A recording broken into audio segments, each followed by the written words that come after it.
I had a client that was working, he's a physician, and he was taking organs out of people that had donated their organs. And he told me this horrific story about something that happened at work one day. And I could feel myself getting upset about the story that he told me. And instead of in traditional therapy, I would just push that all down and act like nothing bothered me. And that would make me weak as a therapist to act like that rattled me at all. But because I'm IFS informed, I told him, wow, something's happening within me where I feel really upset by this story. And I'm feeling like this part of me wants to cry and really feel this. And I'm just going to take a moment and ask this part to step aside and give me some space so I can come back to self-energy. So I just disclosed this to my client.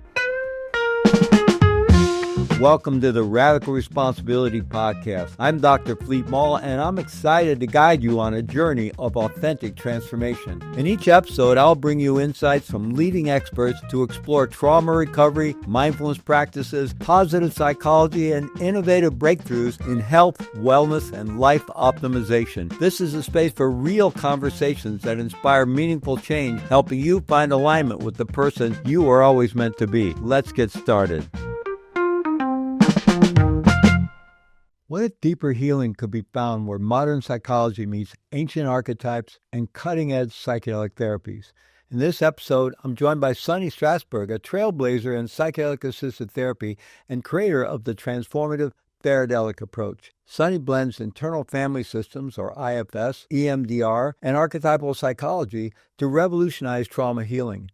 She's trained hundreds of clinicians, co-hosts retreats with IFS founder Dr. Dick Schwartz, and has extensive experience with ketamine, MDMA, and psilocybin therapies. We'll explore how her Theradelic approach helps therapists access their self-energy, navigate ethical challenges, and create trauma-informed spaces. From preparation to integration, this episode is filled with practical insights to transform how we approach healing. Let's dive in. And I'm really thrilled to be here today with friend and colleague, Sunny Strasburg. Welcome, Sunny. So happy to be here with you, Fleet. Thank you.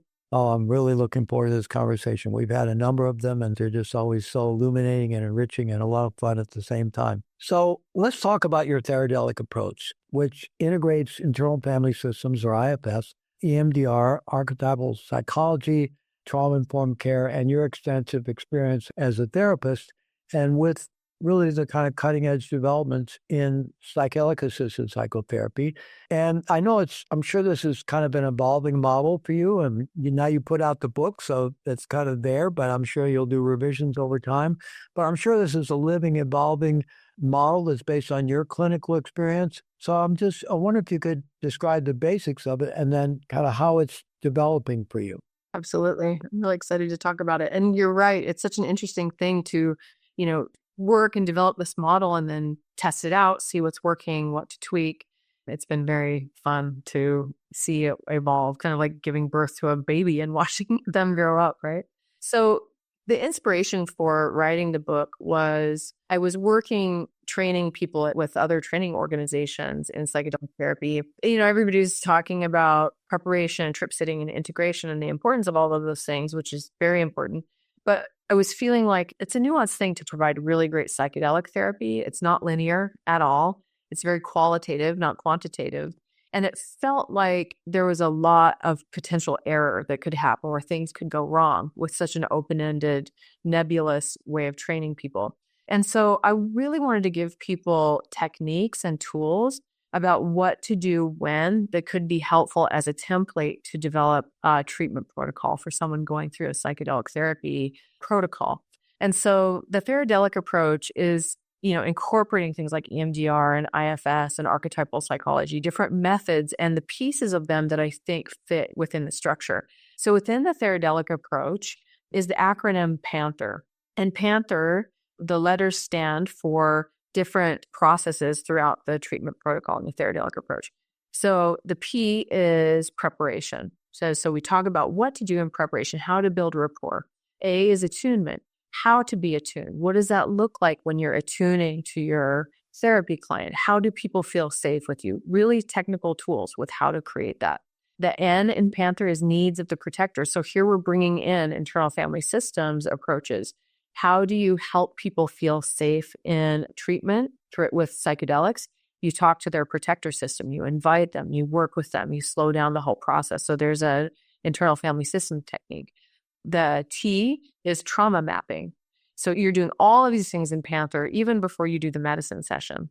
So the T, trauma mapping, is incorporating tools and techniques from EMDR that I learned called the float back method, where you're mapping out people's traumas and helping them understand what they can work on within the psychedelic protocol. And then the H is the medicine, holding space. How do you hold space? What does it look like for you to be more of a midwife for what wants to move through your clients? How do you support them in a very safe and ethical way? E is empathy and engagement, and that is using techniques with IFS, engaging with the parts, helping people talk about what they experienced in what I call the golden hour as they merge out of the psychedelic experience. How can you remain engaged with them? How can you remain curious using those qualities of self-energy that we talk about in IFS? Self-energy with your engagement. And then the R in Panther is resolution and integration. So how do you help clients metabolize all of the content that came into the psychedelic experience using techniques like EMDR and internal family systems and archetypal psychology like the hero or heroine's journey? So it's really using the bits and pieces from these different models to create a holistic approach to really help give clinicians a really great toolkit for them to use in their psychedelic therapy sessions. I wonder if you could talk a little bit more about, well, a couple things here. Maybe I'll build it into one question, but the importance of the therapist doing their own work to have access to that self-energy, the capital S self-energy in the internal family systems model. And so, that requires us to do our work to be able to have access to that and then to be able to hold space. And then also from the internal family systems model, as you're building rapport from that perspective with parts, with protectors, and maybe hopefully creating a therapeutic alliance with the self-energy of the client to the extent that they have access to it, right? And then you even mentioned, working with the protectors, which in a more formal sense is kind of like the idea of informed consent. But here it's a much deeper view because you're not just getting maybe one manager part to agree, but you're really trying to get the protectors, but maybe an overall side. It kind of expands the whole notion of rapport, therapeutic alliance, informed consent, all these things. Yeah. I mean, even in the way that you structured that question includes so much of the vibe the Theradelic approach wants to capture, right? Is we as therapists are not outside of the therapy that's happening. And psychedelic experiences really open that field. I think old school ways of doing therapy, like cognitive behavioral therapy, is, I'm the therapist and I'm this big expert and you're this poor hapless victim that I'm going to, bestow some wisdom upon. And I'm outside of the therapy. I'm just giving you this important information.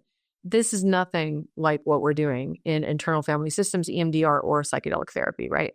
We understand, and even in Jungian, therapy, we are understanding that we are part of that whole system.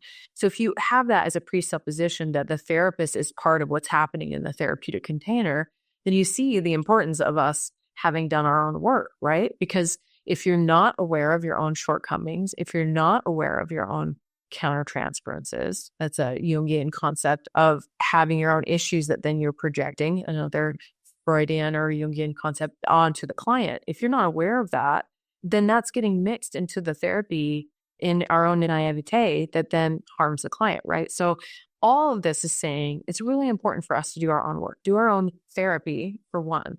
So really going in and working through our own traumas, seeing where our own potentials for projection are, where we get triggered by our clients' parts, our clients' issues, right? So there's that piece of it. And then doing your own work also refers in psychedelic therapy specifically in doing your own work with psychedelics. So understanding where your clients are going is extremely important, right? This isn't, someone said to me once, well, if I'm prescribing benzos for my client, I don't need to take benzos to understand what's happening for them.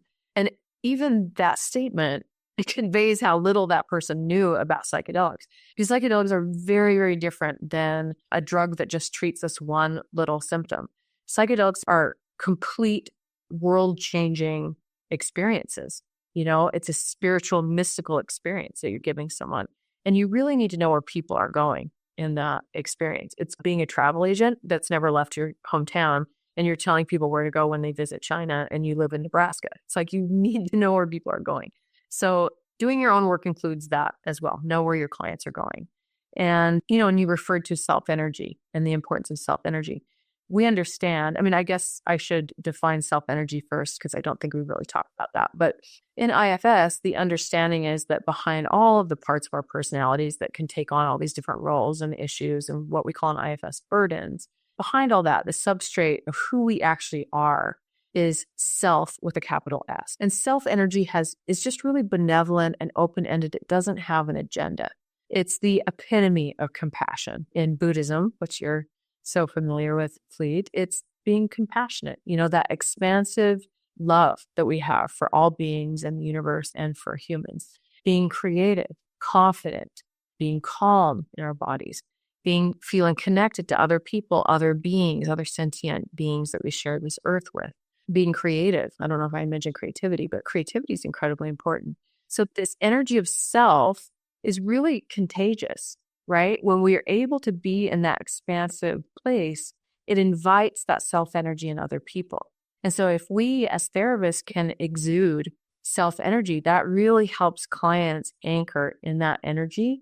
And then they can have a more secure attachment with their own self-energy, with their internal ecosystem. So that's how we understand that self-energy. And by doing our own work, right, unburdening our own parts, doing our own psychedelic work, we can then access our own self-energy as therapists, and we can feel when those parts are coming in that are triggered by the client's parts. And we can say, I'm going to ask my parts to step aside and get back into self-energy so I can be here for you to do your work. Yeah, and you brought up countertransference. So it seems like having some understanding of transference and countertransference for therapists is really critical. And I'm not sure that not all therapists study this in an experiential way. You were trained at CIIS and Pacifica Institute, and I know you had very experiential training as a therapist. I had my clinical training at Europa University back in the late 70s. It was very experiential. We were in some kind of therapy all the time for 3 years and doing a lot of deep work. So it's really important. But as I've gotten to know IFS, it really illuminates the dynamics of transference and countertransference more nuanced way, in a more elaborate way. So one of the classic things that we all do is, to the extent that we have trauma in our childhoods and the extent that we have attachment issues, we're looking for that perfect parent. We're looking to replace the not perfect parent with the perfect parent. And we run around looking for that in all kinds of relationships. So very easy for the client to want to be projecting that perfect parent that's going to meet all their needs onto the therapist, and vice versa. There can be things that therapist is doing. So the idea of this self-energy and having done your work so you have access to that as a therapist would mean that, not that you're not going to get any of your stuff triggered or you won't feel any of your parts coming into play, but you're less likely to be hijacked by those parts. Or even if you were hijacked in a kind of an unusual circumstance with the client, you would know it, and you'd be able to take action and get yourself back. But in general, you're going to be more spacious and a little less triggerable, I would assume, the more self-energy you have. But then on the other side of that, how does that help the client? I would assume to the extent that their therapist can be resting in that self-energy, it's palpable. There's an energetic field that creates for the client to then do their work. I wonder if you could talk about that from the perspective of the client. You're so brilliant. Fleet, you always ask 10 things. I'm always as you're talking, I'm tracking okay, I want to make sure I talk about every point. The Fleet just asked me. I love those. So you bring up transference and countertransference, and this concept is really incredible. And the thing that I love about archetypal psychology is these concepts are really powerful. Countertransference is such a powerful thing to know about what comes up within us. The problem that I always had with archetypal psychology and Jung is that conceptually, it's a great conceptual model, but putting it into practice is really challenging, right? And this is what I love about IFS. When I learned IFS, I thought, wow, this is the way to put into practice concepts that I learned in archetypal psychology. These beautiful, complex ideas that totally make sense, but I never had a practical way to implement them and utilize them. IFS is the perfect model for that. It's so great that way. So in terms of transference and countertransference, the way that translates into IFS in this elegant model that Dick Schwartz has created is that you're actually looking at that you have this understanding that something that's coming up in your client is going to pull up a part of you that's reacting against that. And once you have that understanding, oh, this isn't all of me. When you think that it's all of you, it makes it more difficult to sense it, to pick up on it, right? But if all of a sudden you have something that percolates up in you and you understand that's just a part that's reacting and hooking in, there's something about that that helps you have compassion for your own part that's getting activated by this other person. So I'll give you an example. I had a client that was working, he's a physician, and he was taking organs out of people that had donated their organs. And he told me this horrific story about something that happened at work one day. And I could feel myself getting upset about the story that he told me. And instead of in traditional therapy, I would just push that all down and act like nothing bothered me. And that would make me weak as a therapist to act like that rattled me at all. But because I'm IFS informed, I told him, wow, something's happening within me where I feel really upset by this story. And I'm feeling like this part of me wants to cry and really feel this. And I'm just going to take a moment and ask this part to step aside and give me some space so I can come back to self energy. So I just disclosed this to my client. And it was really interesting because he had been telling me this story completely void of emotion when he was telling me this horrific story.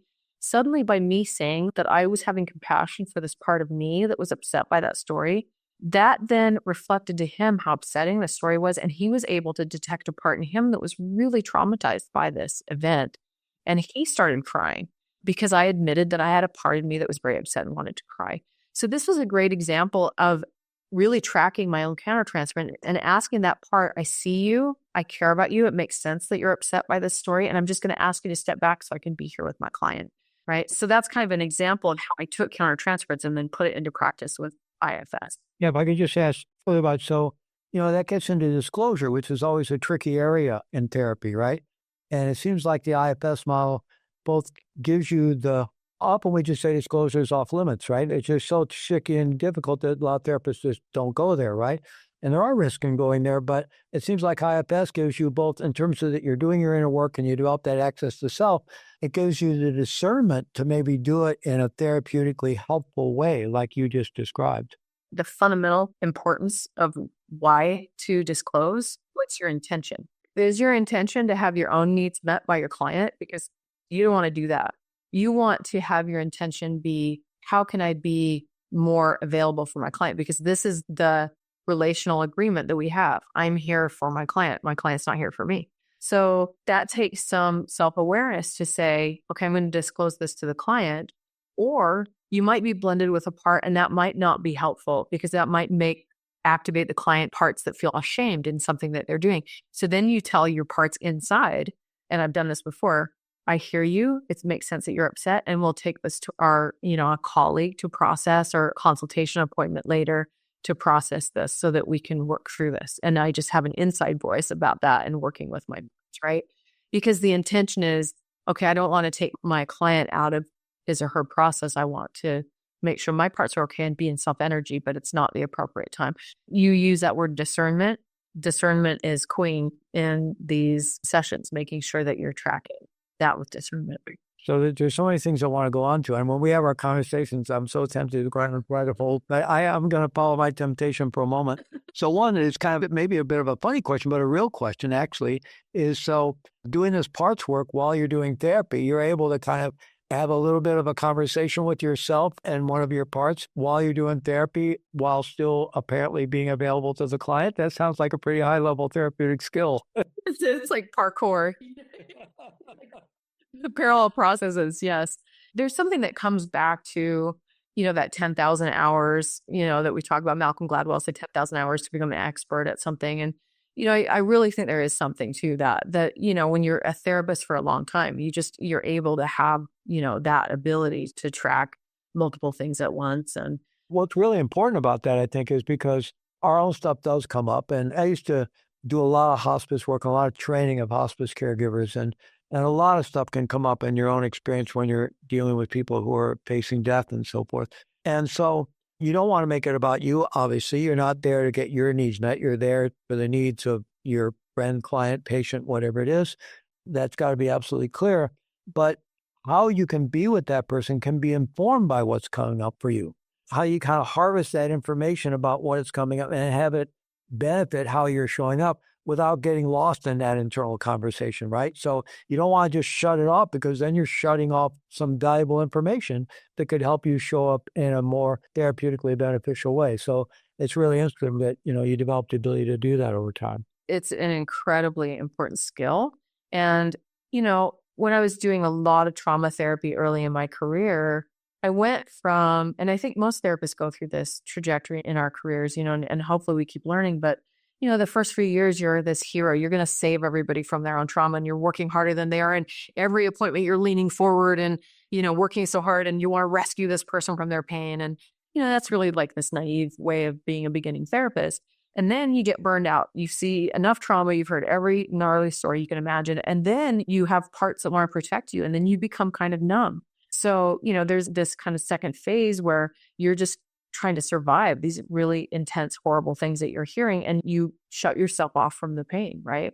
And then you get to a point, hopefully in your learning, where you're able to stay in compassion, but you're not in sympathy, and you're not overly working too hard or trying to rescue the client, and you're not detached and traumatized yourself. You're riding that edge with that discernment of, I need to feel connected to this person, this other human who's suffering, so that we can relate and I can be attuned and build rapport.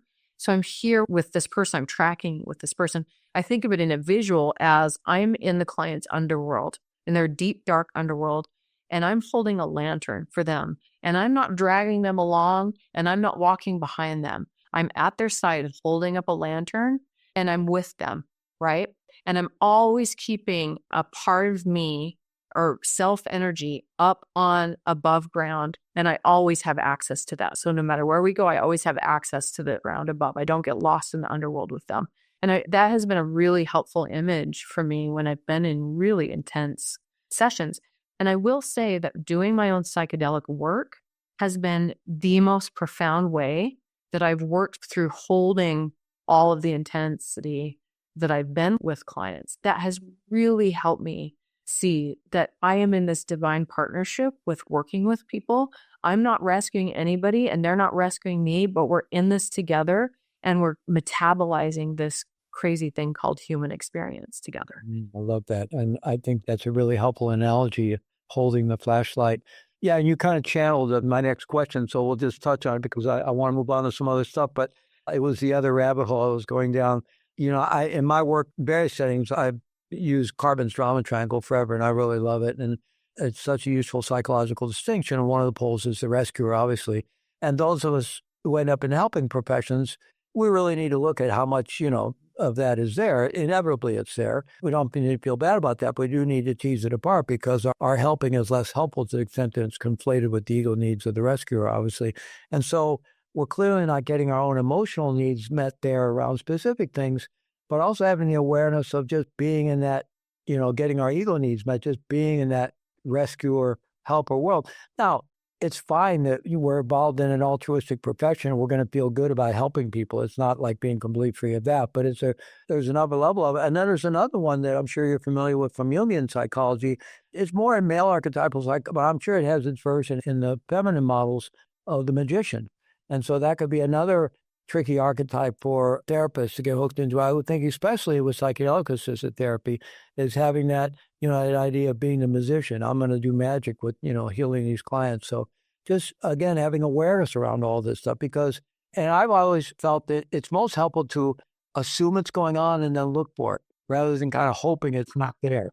Yes, yes. Absolutely. I mean, that rescuer, it's an interesting archetype, right? So when we talk about archetype psychology, it's a countertransference, right? And it's a way, I have a ton of MDs, psychiatrists, and therapists that are my therapy clients. They are so hard to work with in their vulnerable parts because they have incredible protectors that are the rescuer or the helper protectors. And it's a way of keeping their exiles safe and away, right? People that go into helping professions are wounded healers that have their own trauma, and they were the adult in the room in their own family. This was totally my story. I was like the therapist when I was like 5 years old in my family of origin, right? And I had to really look at that. Like and I would notice that I would be the therapist to all my friends and in my personal life. And it's like, okay, I'm really attached to that protector. It's really blended with me because I'm really scared behind that there aren't any adults in the room and that I'm the adult in the room, right? So again, looking at doing our own work, watching for that. I love that you brought up the magician, because in the Theradelic approach book, I talk about a guru syndrome, which is really that. It's, again, that's a protector that keeps us separated. Like we are above and beyond. We're these magicians or gurus that can, bestow all this wisdom on this other person and, deserving of worship. And that's a very dangerous place to go, particularly in psychedelic therapy, because you can so easily gain the, adulation of your clients because you're doing this really powerful work with them. And, integrity goes out the window once you get into those crazy power dynamics with psychedelics, right? So it's so important. Humility is incredibly important in this field as a therapist, as a psychedelic therapist, especially. Which really points to the need for ongoing clinical supervision. So let's talk about trauma-informed psychedelic psychotherapy, and that's part of your Theradelic model to be trauma-informed care. And of course, there's the SAMHSA, frameworks for trauma-informed care, and there's a lot of helpful things in there about, understanding that people who've been traumatized, especially early in their childhood, but later as well, there's a real disempowerment and a lack of options and feeling stuck and all kinds of things. So the importance of meeting people where they are and doing whatever you're doing, whether you're teaching meditation or offering therapy or whatever you're doing in a trauma-informed way. Specifically with psychedelic-assisted therapy, I would think one of the challenges might be that as a result of traumatic experiences, whether they're early childhood and have created really deep attachment wounds, or whether they're later in life, but we create a protective system around that of protectors in the IFS language, and then managers kind of managing it all. And those deeply traumatized parts are exiled and buried way down, and we may be able to manage our lives relatively well, even though we've been through trauma.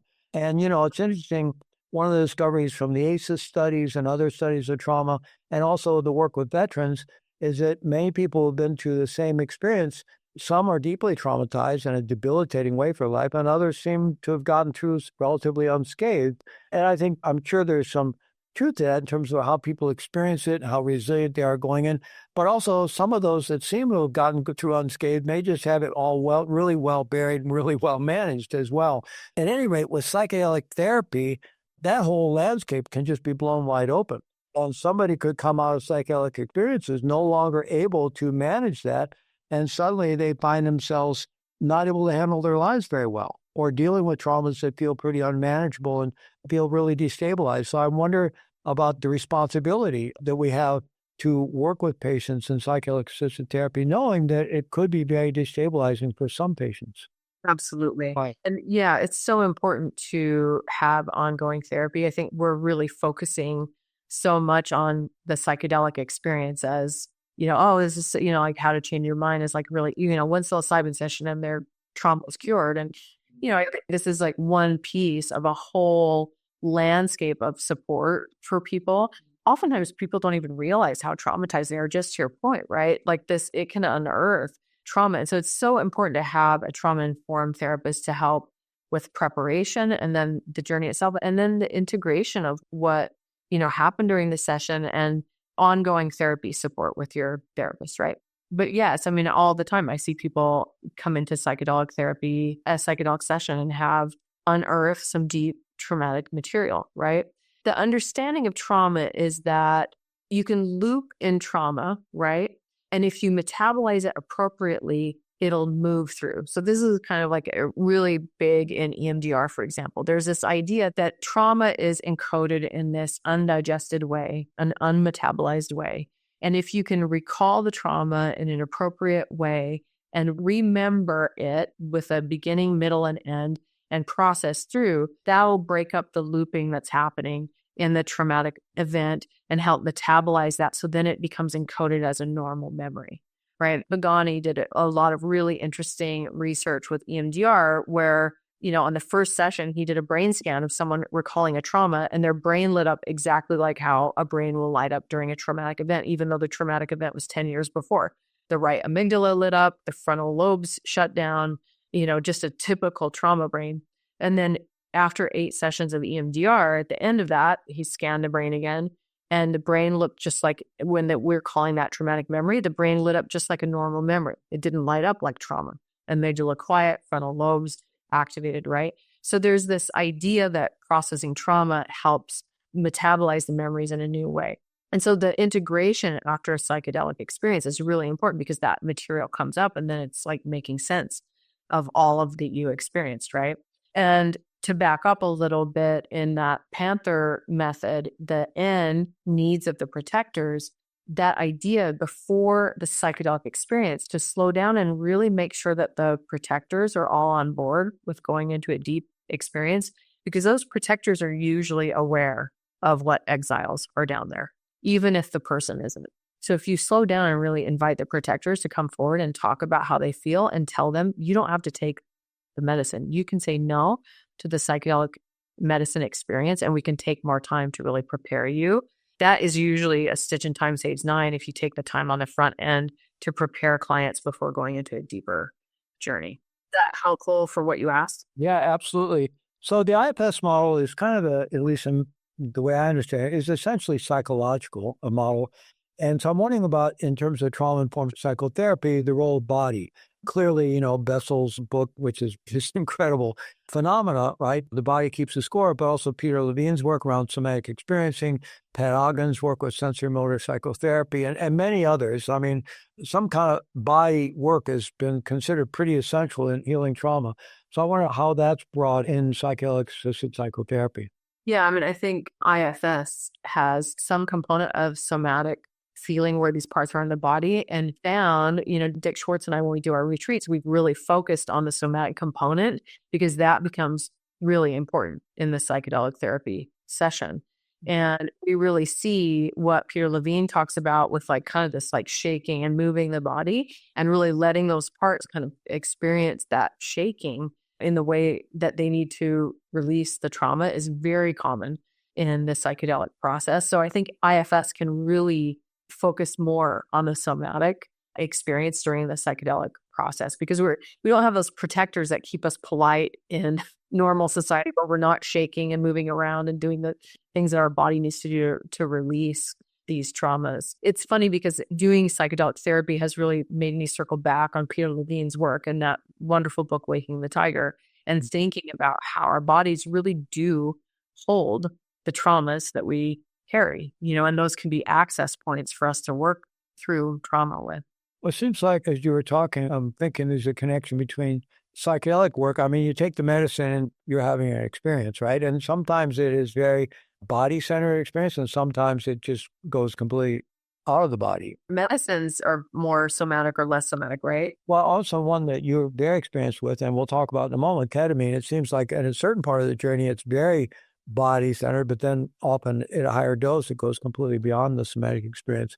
So as you were talking, I was thinking of, as a replacement, the work of Stan Grof of creating holotropic breath work and some of the other intense breath work models out there that are accessing a psychedelic-like space through breath work, but the process of doing it is very somatic, right? I mean, and you intentionally sort of shaking, getting the body, the breath moving almost in ways that seem completely out of control, but then catapult one into these expanded states of consciousness and so forth. Absolutely. And, I love that you brought that up because that's an example of, being a therapist that's trained in different psychedelics. And I've hosted holotropic breathwork retreats, and knowing what would be the best medicine for this person as you're developing a treatment protocol. Ketamine has this really interesting signature of being very relaxing to the body, and the mind's activated and has a signature of movement, right? Mm-hmm. And then coming back into the body is this very interesting experience often for people of, and all kinds of content can come up around that. What is it, people could this is what it's like to die because my psyche felt like it was completely separated from my body, and now I'm coming back into my body, and there's this interesting contrast between that. Or people that have had a lot of trauma, physical trauma happen to them, they get this break from being in their body and then coming back, and in that, that's that body that carries all of that pain and that contrast for me.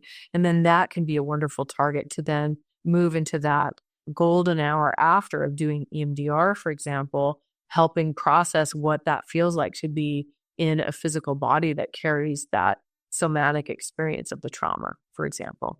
Right. So, I think that there's this focus that the psychedelics are what cures the trauma, but sometimes it can be that the psychedelic brings up the trauma, and then it's the process and the work of the person to then do the integration of that trauma, the metabolization of that trauma that came up in the psychedelic experience. Yeah, I think that's really helpful because I think there's a tendency to want to see the psychedelics as cure-all and a panacea and or these one experiences that are going to transform you. And people do have amazingly transformative experiences, and sometimes it shifts their whole worldview and can change their relationship to traumatic experiences. But I think it's more helpful to think of it as catalytic to ongoing work, right? Ongoing personal work, ongoing therapeutic work of whatever kind. But let's talk a bit about your retreat work with Dr. Schwartz. I had the privilege of attending one of your retreats and participating in it that integrates ketamine assisted psychotherapy with internal family systems work. It was an amazing experience. I'm still sitting with. So I wonder if you could talk about that. In the group work, I would assume EMDR would happen more in one-on-one therapy.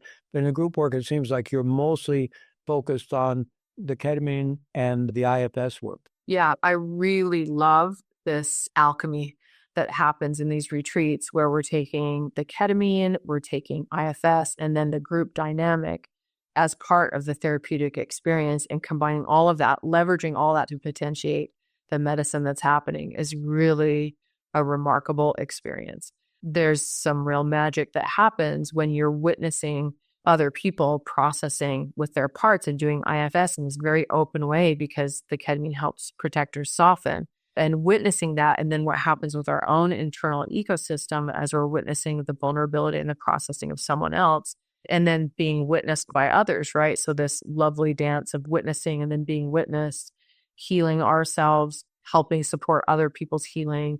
Just really, there's so much magic that can happen in that process. And you're right, EMDR is more of a one-on-one engagement, whereas IFS can be done in groups really beautifully and well. So yeah, I have just really enjoyed these retreats and watching the magic that happens. And in these retreats, we're also using low dose, cyclitic dose ketamine, where people are processing through their experience. And then we're using higher dose ketamine and having deeper journey experiences. So, there's this lovely creativity that comes with the retreats and different experiences that happen there as well. So I know both you and Dick Schwartz are very interested in now bringing this work to ostensibly well people who are influencing the world, leaders and movers and shakers in the AI world and the corporate world and the digital universe. So people that are really influencing our lives. And, you're bringing this kind of work of this ketamine and IFS work to hopefully help some of these individuals, further these technologies in ways that'll be more beneficial and freer of some of the shadow stuff that's there. Absolutely. I mean, in the IFS world, and this is very Jungian as well, we understand that as above, so below. What's inside the internal ecosystem is in the external ecosystem. And so you can look at our own internal parts and our protectors and our exiles and all of the weird stuff that happens inside of one individual.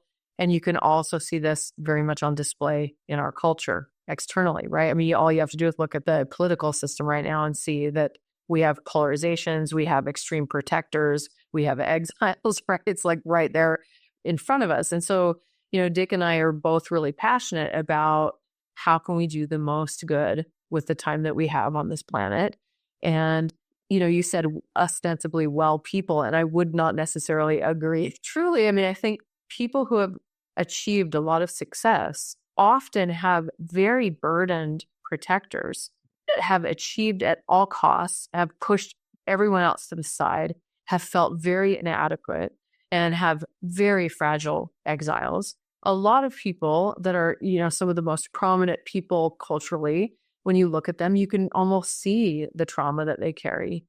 Something I talked about in the Theradelic approach that I think about a lot is how we're in this era of the puer syndrome, right? The puer syndrome in archetypal psychology is the Peter Pan syndrome.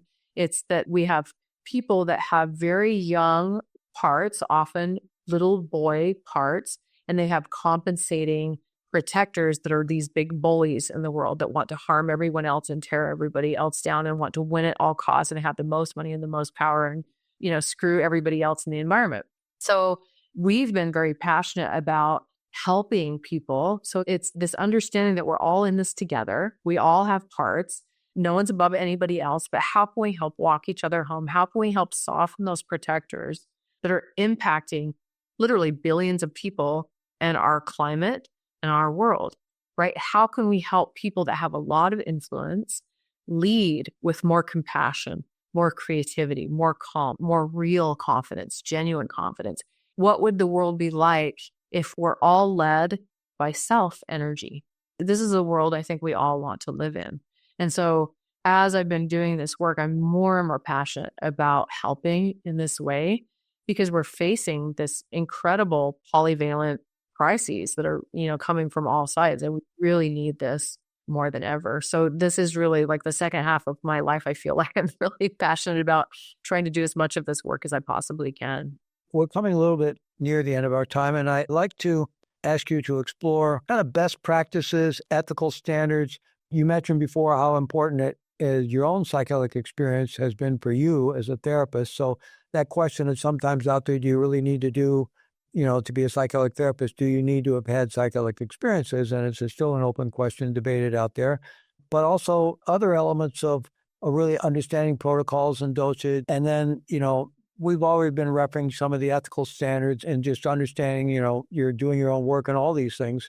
But I wonder if you could say a little bit more about your sense of the best practices that you would hope to see in this movement of psychedelic-assisted therapy and how we can kind of establish that and reinforce that.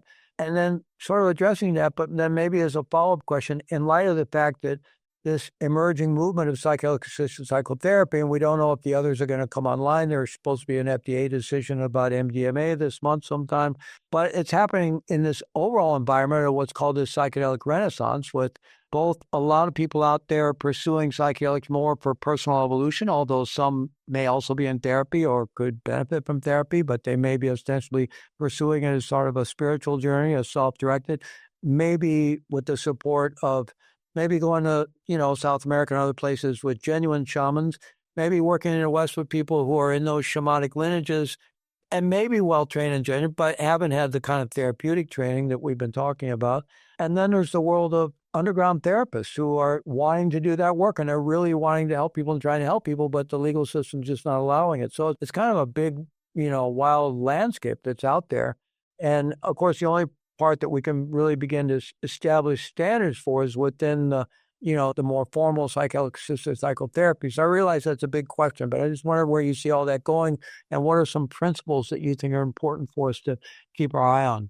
Yeah, such an important question. And, you really named it. It's just the Wild West. There's all kinds of things. So, I've thought a lot about this because it's really difficult to control that, right? And so then that comes back to the importance of educating the public about how to stay safe, right? Because I hear about abuse all the time in the underground world. Clients coming to me with trauma that they received from going to a retreat, were traumatized by the person who was leading it or whatever. So there's that, but there's also abuses that happen with licensed clinicians. We see that not even just with psychedelics, just with licensed clinicians, right? So I really think it's important to educate the public about being informed consumers, about informed consent, realizing that you're the person in charge. When you go to interview someone who's going to be your therapist or is going to be your psychedelic practitioner, sitter, or whatever, to be really informed about what to come to that session with and feel into who this person is. So I think in a big way, what I really want to tell people and really drive this home, if you take nothing else out of this whole session with Fleet and me, is to really feel into how you feel around this person. And does it feel like they're trying to give your power back to you? That is imperative. So when you go and meet with anyone, if you're with a medical doctor for something that doesn't even, relate to psychedelics, if you go to a therapist for your mental health, if you go to a psychedelic practitioner, when you're with this person, are they speaking in a language that says, you need me, I'm the expert, I'm the only one, and my way of doing things is the only way, and you're never going to heal without me. You need to pay me all this money to do this one thing that no one else can do? Or do they have the energy of, I'm here to empower you. I'm here to make you the best person that you are. I trust your own intelligence. This is your choice. I'm here to support you. Do they have more of the energy of a midwife that's trying to help empower you? So I think that understanding that, because culturally we've been programmed to give our power away to the authorities. If someone has a white jacket on, a white doctor's coat on, we're going to have no power. And it's really important for us to be informed and empowered and realize that this person is here to help us. So please, if you don't take anything else from this session, I think that is the most important thing, is to really advocate for yourself and your well-being. Don't give your power away. I'm really grateful, Sunny, that you took your answer in that direction, because you're right. We have been conditioned to give away our power and to be passive consumers of medical services and psychological services. And we need to do everything we can to train clinicians and have good standards. And there's not much we can do with the so-called underground or semi-underground, above ground, offshore world and all that. Not much we can do there. But certainly with licensed clinicians, we need to give them all the training and standards possible. But I agree with you. I think one of the most important things is educating the consumer to really educate themselves and not be naive about, and as you said, it's not just psychedelic-assisted therapy, it's any kind of medical or psychological services that we're seeking. I think that's so important. It's often given short shrift in our society. And it's like, you're a passive consumer. You either benefited or you were victimized, but you had no role in the process, right? And it's not somebody's fault if they're victimized, but it's just the other side of the coin is we need to educate ourselves. Yeah. I've thought about this so much, and I agree with you 100% that, we need to train therapists. And, every therapist that gets licensed knows you do not have sex with your client. Everybody is trained that way. And still we see this happening. So it's not like you're not told that. So I'm going to assume that we all get the training that we're supposed to have when we're licensed, right? That's a given. So then when I start thinking about this in a way that is like, how can I reduce the harm for as many people as possible? It goes back to empowering people, empowering the consumer, right? We need to flip this thing on its back and say, you're not a passive person that this stuff is happening to. You're engaging with this and you have more power than you think. And something that I'm really passionate about this because I work with so many trauma survivors.